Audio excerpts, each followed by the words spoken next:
Prepare to transform.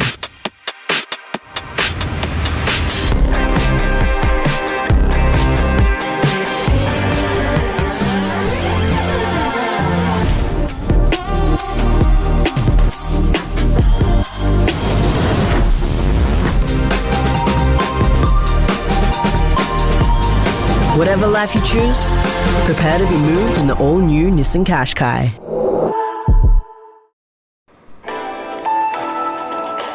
A LISTNR production. NAPLAN results should be out shortly. Narracourt police on the hunt for a chemist burglar, and finals fever hit the Mount Gambier Pioneers. Good morning, it's Amy Ross with the Limestone Coast local news update. More wet weather today. We're heading for a top of 14 in Mount Gambier and 13 in Coonawarra. NAPLAN results are right around the corner. Expectations are a little higher this year, thanks to new changes highlighting students' levels of proficiencies. David De Cavallo from the Australian Curriculum Assessment and Reporting Authority says it will provide Limestone Coast parents with a clearer picture of how their child is performing. This year there is a new reporting system that shows how students are achieving against challenging but reasonable expectations in literacy and numeracy skills at the time of testing. Images of a suspect have been released as Narracourt police investigate a break-in from back in May. Police believe the offender jimmied the back roll the door of a chemist on Smith Street on the 11th. The man rummaged through the store before taking off on foot. He was last seen on Robinson Street before turning onto McRae Street. Anyone with information is asked to contact Crime Stoppers. East of the border, stop culling our roos. That's the call from Victorian animal activists. The kangaroo harvesting program allows roos to be shot for commercial purposes, but Wildlife Victoria says many are being shot at night on private land and are being left to die slowly from their injuries. CEO Lisa Palmer says it's an international shame for Australia to be killing our national symbol. The killing of our kangaroos under cover of night in this way is the Australian equivalent of the clubbing of fur seals to death that we saw in Canada many years ago, which caused international outcry.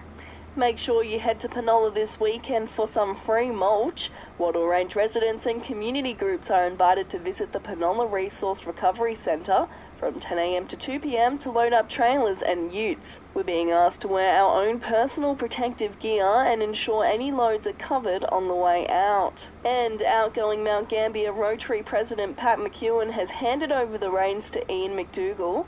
The latest meeting, which wrapped up Mr. McEwen's presidency, also saw one long-serving member recognised for his contributions. Neil Dickens received recognitions for his some 60 years of service to the Blue Lake community. He's believed to be the longest-serving active member of the local clubs.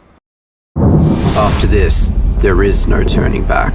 You sip the red can, the story ends. You sip the black can, you enter dreamland. And I show you just how good the truth can taste.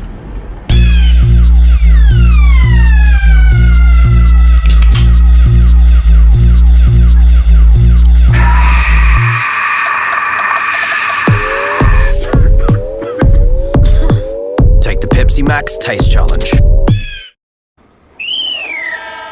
It's a big away game tomorrow night for the Mount Gambier Pioneers. They take on the Frankston Blues in an NBL1 men's qualifying clash. Coach Richard Hill says the team's feeling pretty confident. Look, we've earned the right to a double chance and finish third. We would have preferred to be playing at home as our girls are, but we're on the road, and Frankston's been a good place for us. We've had a couple of our best wins over the last couple of years over there, so we feel pretty good about our chances. Julian Pisavo's in doubt with an ongoing knee issue. And the South East's Jordan Dawson will be a man down when he leads the Crows out onto the G this weekend for a game against the Melbourne Demons. It's been confirmed Adelaide's Rory Laird won't play due to a shoulder injury.